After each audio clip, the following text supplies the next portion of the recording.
Sa pambungad na eksena, ipinakilala sa atin ang isang batang babae na nagngangalang Maria Merriweather na dumedalaw sa libing ng kanyang ama. Napansin niya ang isang lalaki sa di kalayuan, ngunit nawala ito nang muli siyang tumingin dito. Pagkatapos ng libing, si Maria at ang kanyang tagapag-alaga na si Heliotrope bumisita sa opisina ng kanilang abogado para marinig ang tungkol sa huling habilin ng kanyang ama. Ito ay lumalabas na ang kanyang ama ay nawala ang lahat ng ari-arian na nag-iwan sa kanya ng isang pag-aari lamang, isang aklat na pinamagatang The Ancient Chronicles of Moonaker Valley. Nang gabing iyon, binasa ni Maria ang aklat na naglalaman ng kwento ng isang dalaga na likas na minamahal. Isang gabi, ang babaeng ito ay biniyayaan ng mahiwagang moon pearls na naging isang moon princess. Nabibilang sa angka ng Denwar, nahulog ang puso niya sa isang lalaking nagngangalang Rolf mula sa angka ng Merriweather. Sa kanyang kasal, ang ama ng prinsesa na si William Denwar ay nagbigay sa mag-asawa ng isang pambihirang itim na leon, habang ang lalaking ikakasal ay niregalo sa kanyang nobya ang isang magandang unicorn.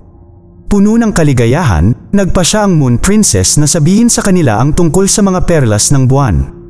Ibinunyag niya na ang mga perlas na iyon ay maaaring magbunyag ng katotohanan sa puso ng isang lalaki at maaari din magbigay ng kahit anong hiling.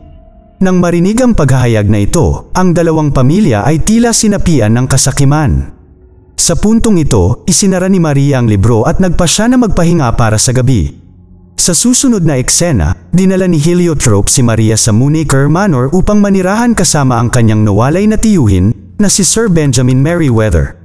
Sa kanilang paglalakbay, muntik na silang dukutin ng ilang bandido kasama na ang nakita ni Maria kanina.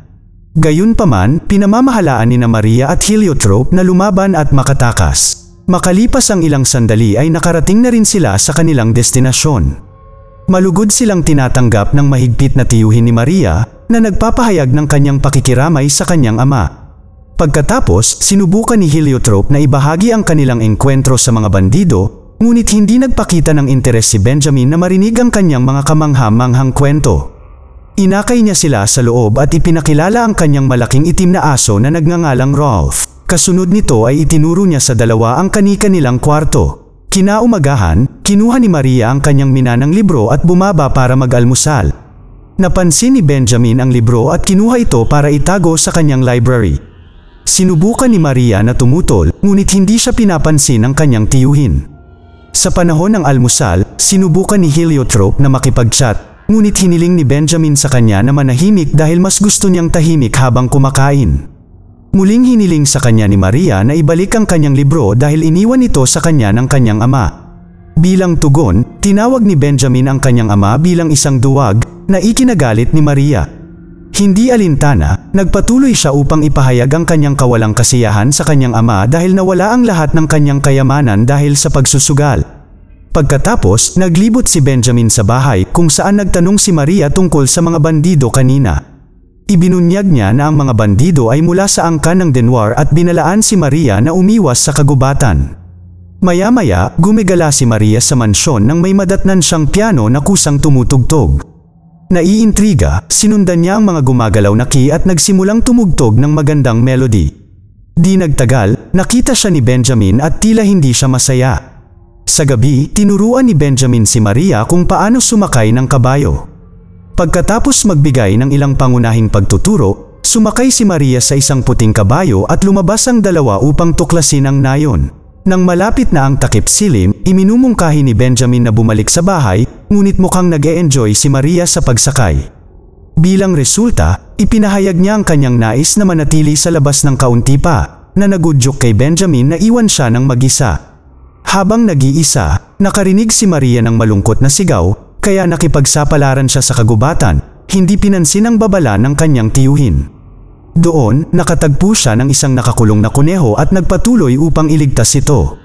Sa sandaling iyon, napaligiran siya ng isang grupo ng mga bandido. Ang isa sa kanila ay ang parehong lalaki mula sa mga naunang eksena na pinangalan ng Robin Denwar. Balak nilang dukutin siya ngunit bago iyon, lumitaw ang nakakatakot na Rolf at tinakot sila. Pagkatapos nito, dinala ni Maria ang sugatang kuneho pauwi. Nang gabi ring iyon, nakaranas siya ng kakaibang pangitain ng isang puting kabayo na tumatakbo sa labas ng mansyon na ikinagulat niya.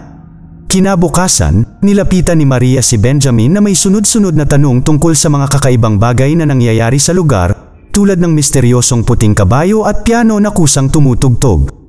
Si Benjamin, sa hindi malamang dahilan, ay lumingon sa paligid na puno ng luha sa kanyang mga mata at nagtatanong kung titigil na ba siya sa pagtatanong. Makalipas ang ilang sandali, dinala siya ni Ralph sa kusina ng mansyon kung saan nakipagkita siya sa mahiwagang chef ng manor na nagngangalang Marmaduke. Maaari siyang mag-teleport mula sa isang lugar patungo sa isa pa at napakabilis din niyang kumilos sa kanyang trabaho. Nang magtanong si Maria tungkol sa hindi pangkaraniwang mga pangyayari, pinayuhan siya ni Marmaduke na tapusin ang kanyang pagbabasa ng aklat ng kanyang ama. Bilang karagdagan, tinulungan niya siya sa pagkuha ng libro mula sa aklatan ni Benjamin. Nang sa wakas ay ipinagpatuloy ni Maria ang pagbabasa ng aklat, nalaman niyang nag-away ang dalawang pamilya dahil sa mga perlas. Nang makita ang kanilang kasakiman ay nagalit ang Moon Princess, kaya isinumpa niya ang Moonacre Valley na ilubog sa walang hanggang kadiliman sa pagsikat ng 5,000 buwan maliban kung ang isang dalisay na puso ay maririnig. Napagtanto na ang kwento ay hango sa totoong buhay, si Maria ay sumugod kay Marmaduke, na kinumpirma na ang lugar ay bumabagsak dahil sa sumpa. Ayon sa kanya, ang tunay na Moon Princess lang ang makakapagpawalang bisa sa sumpa.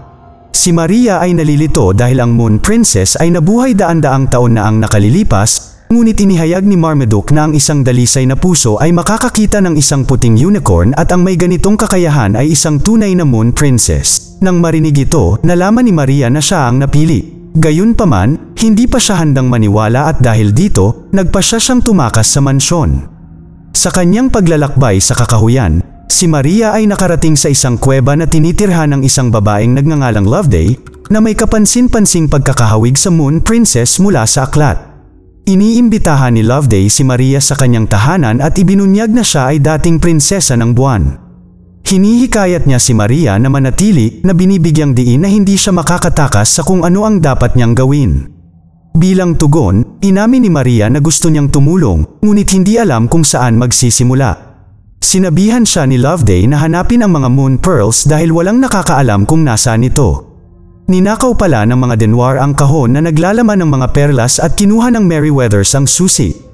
Nang marinig ito, biglang napagtanto ni Maria na ang bookmark na ginamit niya ay naglalaman ng isang nakatagong susi. Gamit ang nawawalang susi na ito, hiniling ni Maria kay Loveday na dalhin siya sa lugar ng mga Denwars para makuha niya ang mga perlas ng buwan mula sa kahon. Ayon sa kanyang kahilingan, ipinakita ni Loveday ang fortress ng Denwars, ngunit tumanggi siya na magpatuloy, sinabi na hindi na siya makakabalik doon. Naiintindihan ni Maria ang kanyang mga alalahanin at nagpa siya na magpatuloy mag-isa. Kasunod nito, pumasok siya sa kuta ngunit sa lalong madaling panahon ay nakita siya ng ama ni Robin, na si Cordenoir. Dahil nahuli siya, isinuko niya ang susi sa kanya, ngunit inihayag niya na walang laman ang kahon. Naniniwala si Maria na itinago nila ang mga ito, ngunit inaangkin niya na hindi ito kailanman nasa kahon at inakusahan ang Merryweathers ng pagnanakaw sa kanila. Bukod dito, sinabi ni Cor na kapag dumating ang walang hanggang kadiliman, sa wakas ay babangon ang mga Denwar, at ang Merryweathers ay parurusahan dahil sa kanilang kataksilan at kasakiman.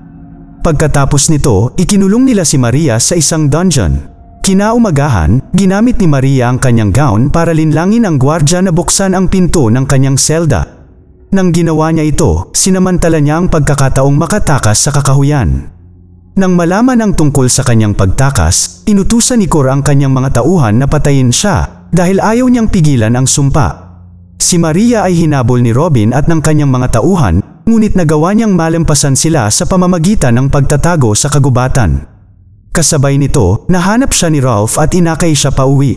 Pagdating, pinagalitan siya ni Benjamin dahil sa kanyang irresponsableng pagkilos. Sinubukan ni Maria na ipaliwanag ang sarili ngunit hindi handang makinig ang kanyang tiyuhin. Nang maglaon ng gabing iyon, pinagsisihan ni Benjamin ang kanyang masasakit na ginawa, kaya lumapit siya sa pintuan ni Maria at sinubukan itong kausapin. Humingi siya ng paumanhin sa kanya at nilinaw na ginawa niya iyon dahil nag-aalala siya para sa kanya. Hindi sumagot si Maria, ngunit tila natutuwa siya sa kanyang mapagmahal na mga galaw. Sa pagbubukang liwayway, narinig ni Maria ang ilang ingay sa labas ng kanyang silid, na nagudyok sa kanya na mabilis na humawak ng bagay na pwede niyang gamitin at magtago sa likod ng apuyan. Sa sandaling iyon, pumasok si Loveday sa kanyang silid sa pamamagitan ng isang lihim na pinto. Ipinahayag ni Maria ang kanyang kawalang kasiyahan kay Loveday dahil sa pag-abandona sa kanya kanina. Bilang tugon, nag-alok si Loveday sa kanya ng paumanhin at ipinakita ang kasuotan ng Moon Princess. Pinatawad din siya ni Maria at nagpatuloy na subukan ang damit. Nang nagmukhang magkamukha silang dalawa, bumaba sila. Pagkaraan ng ilang sandali, naakit si Loveday sa tunog ng piano at nagmamadaling pumunta sa music room para tumugtog nito. Sa gitna nito, napansin ni Maria ang isang salamin sa silid. Sa pagtitig dito, nakita niya ang isang sulyap kina Benjamin at Loveday bilang isang mapagmahal na magkasintahan. Napag-alaman na malapit ng ikasal sina Benjamin at Loveday. Gayunpaman, nagkaroon ng hindi inaasahang pangyayari nang ibunyag ni Loveday na siya ay isang Denwar at siya ay nagpapanggap na isang Merryweather. Ang paghahayag na ito ay nagpagalit kay Benjamin, na pagkatapos ay inakusahan siya ng panlilinlang sa kanya upang umibig sa kanya. Dahil dito, sinira ni Benjamin ang engagement at umalis si Loveday. Nang maglaon, napansin ni Maria ang isang katulong sa bahay na nagngangalang Digweed na nag-aalis ng isang painting ng Moon Princess na lumitaw nang wala saan. Hiniling niya sa kanya na huminto at pagkatapos ay ipinakita ang painting kina Heliotrope at Marmaduke. Habang tinititigan nila ito, ipinakita ng Moon Princess ang isang puno kung saan nakatago ang mga perlas ng buwan. Gamit ang impormasyong ito, nagpasya si Maria na humingi ng tulong kay Robin, na nakakaalam sa bawat sulok at paligid ng kagubatan. Bago umalis, nagpadala siya ng mga peking sulat kina Benjamin at Loveday, na kinukumbinsi silang magkita. Nang hapong iyon, muling nagkita sina Benjamin at Loveday pagkatapos ng matagal na paghihiwalay, na parehong mukhang masaya. Gayunpaman, hindi nagtagal ay natuklasan nila ang panlilinlang ni Maria nang pareho silang umaasa na humingi ng tawad sa isa't isa. Kasunod nito, ang dalawa, kasama sina Heliotrope, Marmaduke, at Digweed, ay nagsimulang maghanap kay Maria. Sa kabilang banda, nalaman ni Cor sa pamamagitan ng kanyang espiya na agila na si Maria ay nasa kagubatan, na nagudyok sa kanya at sa kanyang mga kasamahan na pumunta para habulin siya. Samantala, nakipagkita si Maria kay Robin sa kagubatan at binitag siya sa tulong ng isang lubad, na sinuspinde siya ng patiwari. Nakiusap ang lalaki sa kanya na palayain siya, at pumayag si Maria sa kondisyon na makinig siya sa kanya. Hiniling niya sa kanya na tulungan siyang hanapin ang mga perlas ng buwan. Nag-aalangan si Robin dahil pinagbabawalan siyang tulungan ang mga Merryweathers at inutusan siya ng kanyang ama na isagawa ang kanyang pagbitay. Gayunpaman, kinumbinsi siya ni Maria at sinabing limitado ang oras nila kung hindi ay mamamatay ang buong lugar kasama niya. Magkasama, tinahak nila ang daan patungo sa punong naglalaman ng mga perlas ng buwan. Sa kanilang paglalakbay, hinawakan ng isa sa mga tauhan ni Cor si Robin mula sa likuran, na hiniwalay siya kay Maria. Pagkatapos ay dinala siya sa kanyang ama, na nagagalit dahil nakita niyang nagtaksil si Robin sa kanya. Sinabi ni Cor na hindi na siya nagtitiwala kay Robin at nangakong gagawin niya ang bagay sa kanyang sariling mga kamay. Naiwan mag-isa, tinawag ni Maria si Rolf na nawawala rin. Di nagtagal, nakita niya ang parehong puting kabayo na humahantong sa kanya sa puno na naglalaman ng mga perlas ng buwan. Ngunit bago pumasok, siya ay nahuli ni Cor na humiling na gabayan siya sa mga perlas ng buwan. Sa ibang lugar, nagtagumpay si Robin na makatakas sa mga bumihag sa kanya sa tulong ni Rolf. Ngunit habang tumetakas sila, malungkot na binaril si Rolf ng mga tauhan ni Cor na kumitil sa buhay nito. Maya-maya lang, narinig ni Robin ang sigaw ni Maria, kaya sinundan niya ang tunog. Sa wakas ay natagpuan niya ito at iniligtas mula sa kanyang ama. Pagkatapos ay tumungo sina Maria at Robin patungo sa puno at pumasok sa isang guwang na siwang sa pagitan ng mga ugat. Pagpasok sa loob, sa wakas ay nakita nila ang mga moon pearls. Ilang sandali bago dumating ang mga tauhan ni Cor, tumakas ang dalawa sa isang lihim na lagusan. Ang mga perlas ng buwan at ang mga sulyap ng isang puting kabayo ay gumagabay sa kanila palabas. Sa kabilang banda, narating ni Cor ang isang bangin kung saan isinumpa ang lambak. Hindi nagtagal, dumating si Benjamin kasama ang kanyang mga katulong na sinundan ni Maria at Robin. Ipinakita ni Maria ang mga perlas ng buwan ngunit pinipigilan ng sinuman na hawakan ang mga ito. Iginiit niya na ang kasakiman at pagmamataas ang ugat ng paghihirap ng magkabilang pamilya. Sa kabila nito, muling nasangkot sina Cor at Benjamin sa isang mainit na pagtatalo hanggang sa mamagitan si Loveday. Dito, ipinahayag na si Loveday, sa katunayan, ay ang anak na babae ni Cor. Hinarap niya ang kanyang ama, nagtatanong kung bakit mayroon itong matinding puot sa loob niya. Sinisikap niyang kumbinsihin si Benjamin at ang kanyang ama na isantabi ang kanilang pagmamataas at sirain ang sumpa. Gayunpaman, naninindigan pa rin ang dalawa sa kanilang ego. Nang makita ito, napagtanto ni Maria na dapat niyang gawin ito ng mag-isa. Bilang resulta, lumakad siya sa gilid ng bangin at tumalon sa dagat kasama ang mga perlas. Habang sumisikat ang buwan, isang napakalaking alon ang umaalon patungo sa bangin na may daan-daang puting kabayo na tumatakbo sa loob nito. Lumilitaw si Maria sa ibabaw ng isa sa mga kabayong ito na nagdadala sa kanya pabalik sa grupo. Nang makitang nakabalik siya, gumaan ang loob ni Benjamin at niyakap niya ito ng may luha sa kanyang mga mata. Habang natutunaw ang sumpa, muling nabuhay si Ralph at nagkakaroon ito ng tunay na anyo, ang itim na leon. Sa wakas, nagkasundo sina Benjamin at Loveday na nag-alay ng paumanhin para sa kanyang pagmamataas. Nagtatapos ang pelikula sa pagsasama-sama ng mga pamilyang Merriweather at Denoir at sa wakas ay naibalik ang Moonacre Valley sa dati nitong kaluwalhatian.